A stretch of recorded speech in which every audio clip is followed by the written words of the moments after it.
الحمد لله القائل ذلك الكتاب لا ريب فيه هدى للمتقين أشهد أن لا إله إلا الله وحده لا شريك له وأشهد أن محمدا عبده ورسوله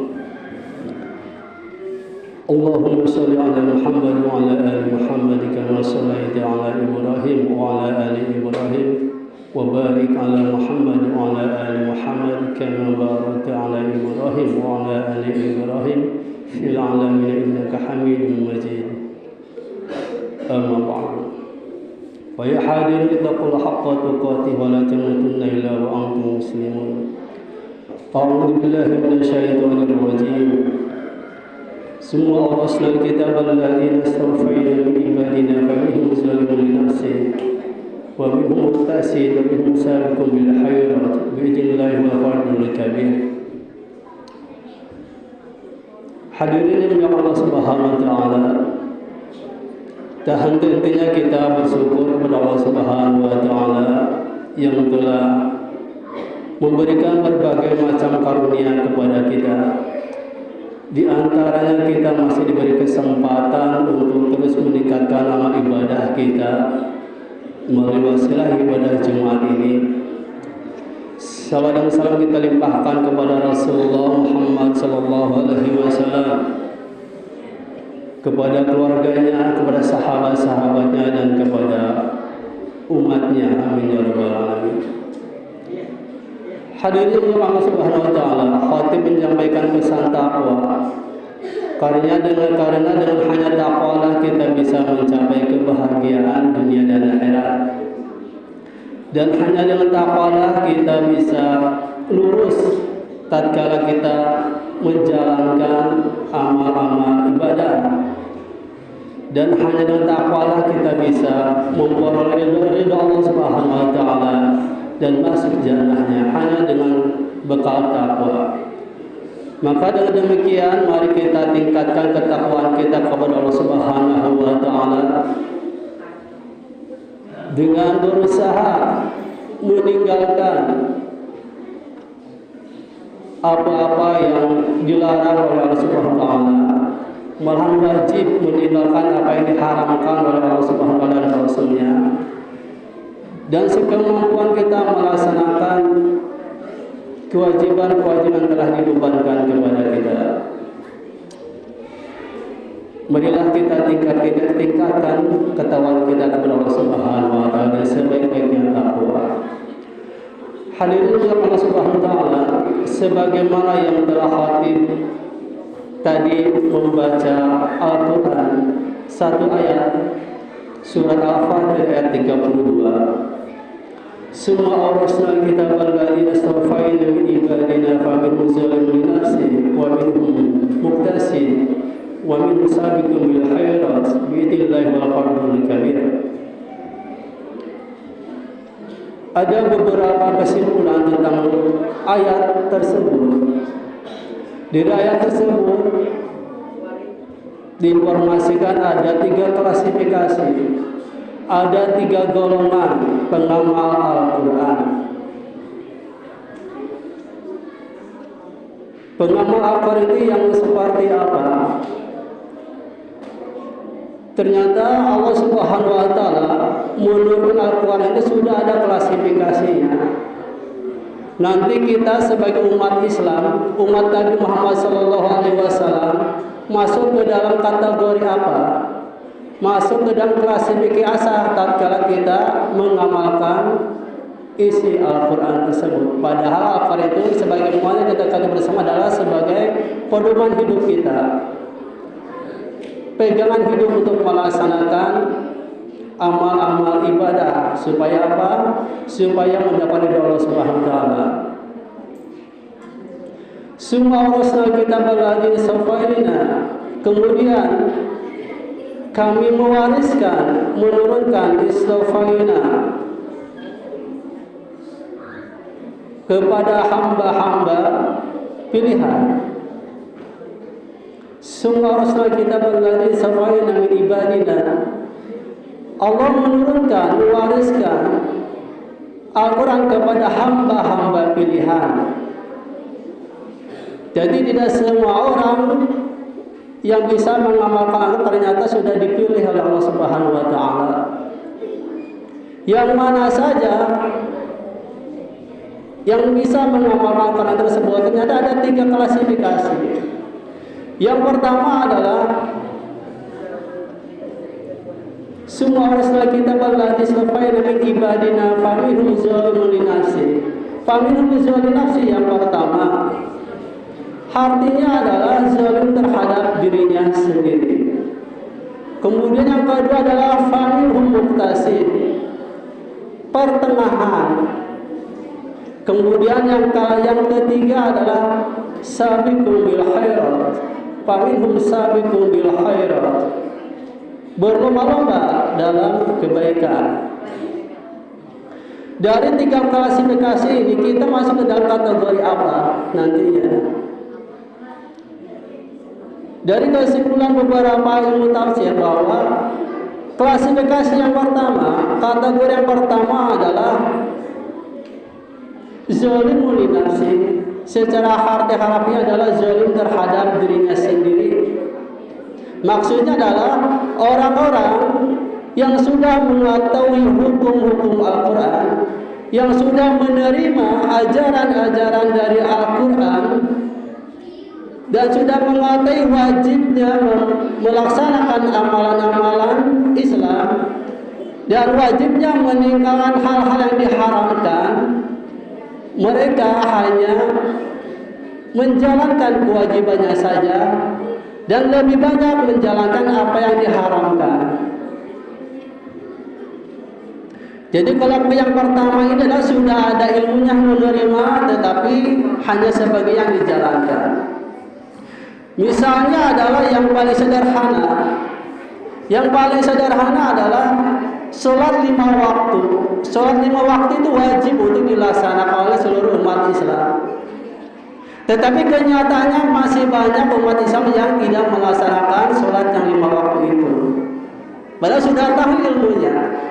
Berarti mereka adalah zalim terhadap dirinya sendiri, menzalimi dirinya sendiri. Atau saja sebentar lagi kita akan melaksanakan ibadah di bulan Ramadan, puasa Ramadan. Wajib dilaksanakan. Semua umat Islam sudah mengetahui bahwa ibadah Ramadan itu adalah wajib untuk dilaksanakan. Tapi pada kenyataannya banyak yang masih ada beberapa saudara kita yang tidak melaksanakan ibadah di bulan puasa.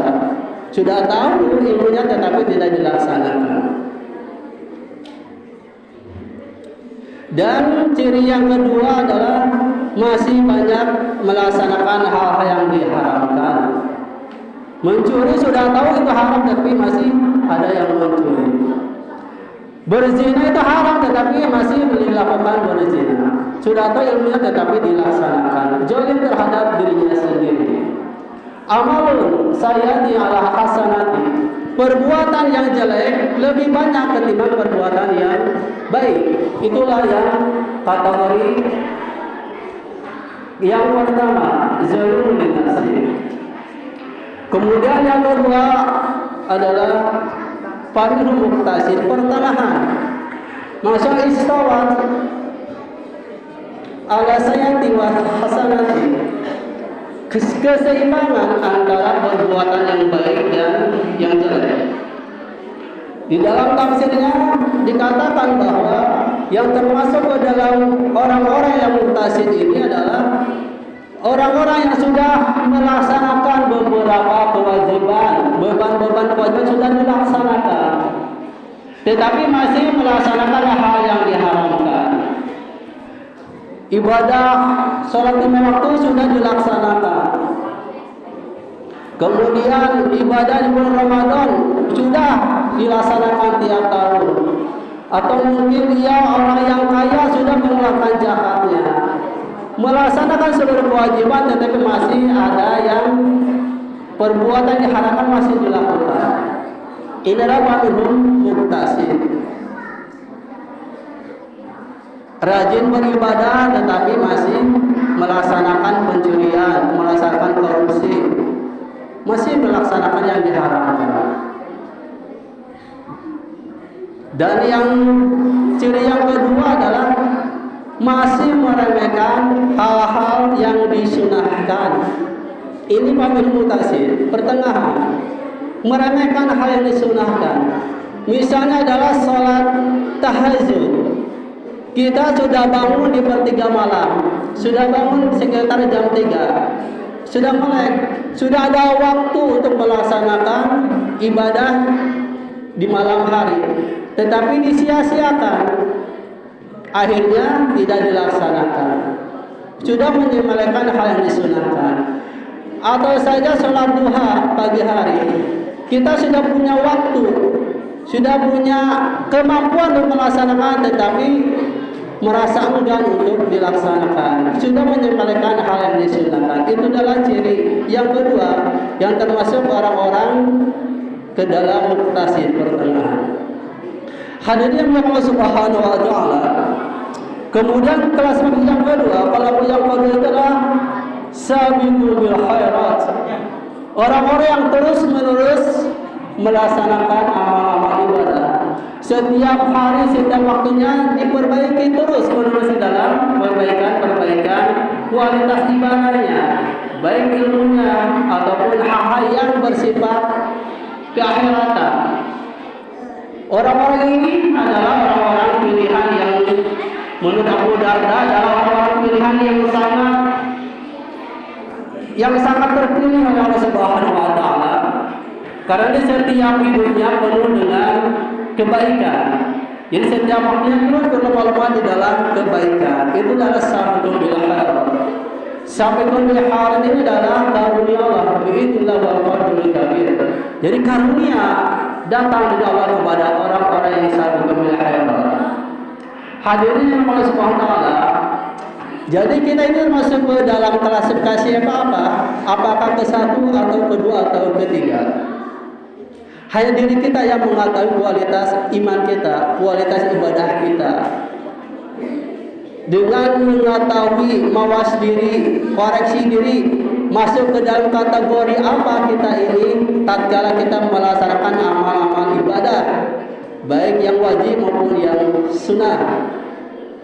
Kita serahkan kepada Allah Subhanahu wa taala bagaimana kemampuan kita di dalam melaksanakan ajaran-ajaran yang telah kita terima. Kemudian kita amalkan di dalam kehidupan sehari-hari. Mudah-mudahan kita tidak termasuk di dalam kelompok yang pertama, yang sudah tahu ilmunya tetapi tidak dilaksanakan, yang sudah tahu ini haram tapi dilaksanakan. Mudah-mudahan kita tidak termasuk ke dalam kelompok yang ke-1. Ada kemungkinan mungkin kita termasuk ke dalam kelompok yang kedua, yang pertengahan, yang telah wajib, amal-amal wajib tidak dilaksanakan, amal-amal sunnah kadang melaksanakan kadang tidak, dan masih mengerjakan hal yang diharamkan. Mungkin kita termasuk ke dalam kelompok yang kedua. Adapun yang sabiqul bil khairat, ternyata sahabat Ibnu Abbas mengatakan sabiqul bil khairat ini diraih oleh orang-orang sahabat pilihan, sahabat-sahabat pilihan yang masuk ke dalam kategori sahabat dan tabi'in. Dan kita kemungkinan ada kasus dan kedua. Apakah ini mutlak? Apakah ini muqayyad? Ternyata dalam muqayyad bisa berubah. Yang tadinya kita termasuk ke dalam kelompok yang pertama, mungkin nanti besok kita termasuk ke dalam kelompok yang kedua. Atau saja kita hari kelompok yang kedua, mungkin saja besok kita masuk ke dalam kategori yang ke-1. Ada kemungkinan tergantung kualitas iman dan kualitas ibadah kita sampai sejauh mana memperbarui keimanan kita kepada Allah Subhanahu wa taala. Hadirin yang Allah Subhanahu wa taala, mungkin hanya itulah yang bisa disampaikan hari dalam hari pertama ini. Kita pewaris Al-Qur'an sampai sejauh mana kita di dalam melaksanakan amal ibadah kita. Apakah selama ini tatkala kita melaksanakan amal ibadah kita ini, apakah sesuai dengan kelompok yang ke-1 atau kelompok yang kedua atau kelompok yang ketiga? Hanya diri kita dan Allah Subhanahu wa taala yang mengetahuinya. Mudah-mudahan Allah Subhanahu wa taala selalu membimbing kita tatkala kita melaksanakan amal-amal ibadah kita. Mudah-mudahan amal-amal ibadah kita di dalam keadaan jalur yang benar, jalur yang hanif. Barakallahu li wa lakum.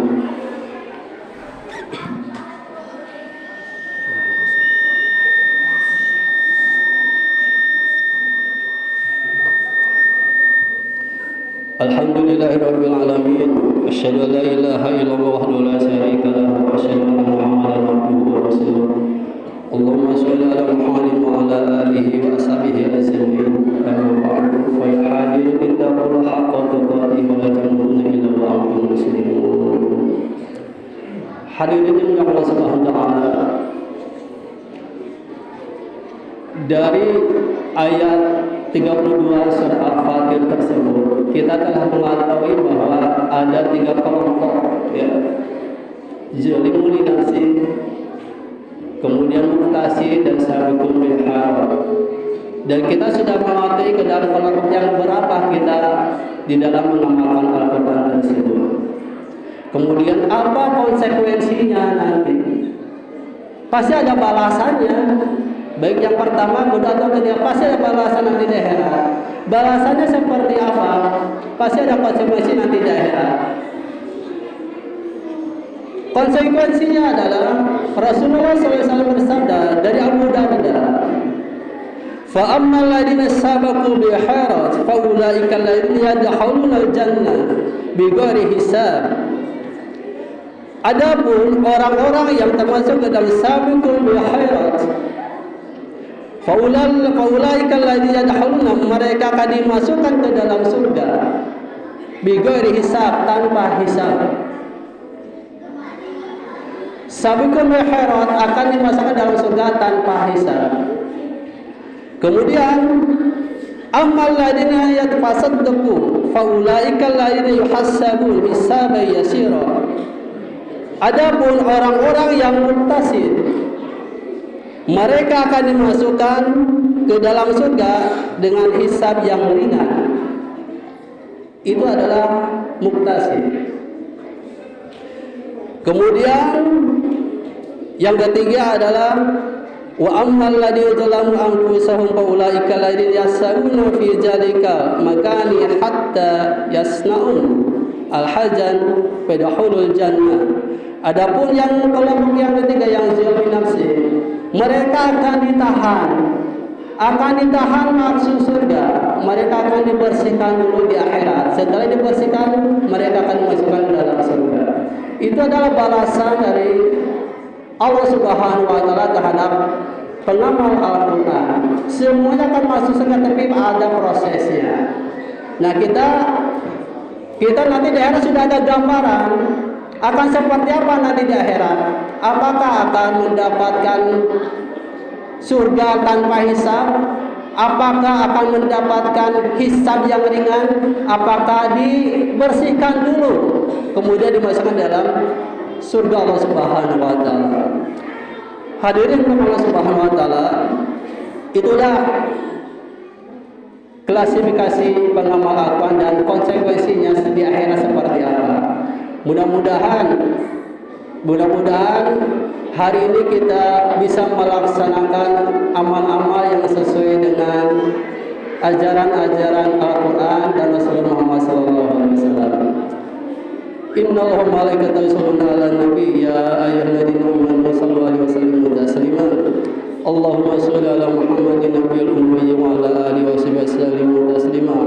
Adana wa tabi'il wa hada bi qalamu wa ahsahu kitabu qarrarahum sadatina Abi Bakr Umar Utsman wa Ali wa an sahabati ajma'in wa tabi'in wa tabi'in bi sanillahi yaumiddin. Subhana rabbika rabbil izzati amma yasifun wa salamun alhamdulillahi rabbil alamin. Rabbana zalamna anfusana wa illam taghfir lana wa tarhamna lanakunanna minal khasirin. Rabbana la tuzigh qulubana ba'da idh hadaytana wa hab lana min ladunka rahmah innaka antal wahhab. Rabbana atina fid dunya hasanah wa fil akhirati hasanah wa qina adzabannar. Subhana rabbika rabbil izzati amma yasifun wa salamun alal mursalin walhamdulillahi rabbil alamin. Wassalamualaikum warahmatullahi wabarakatuh. Allahu akbar.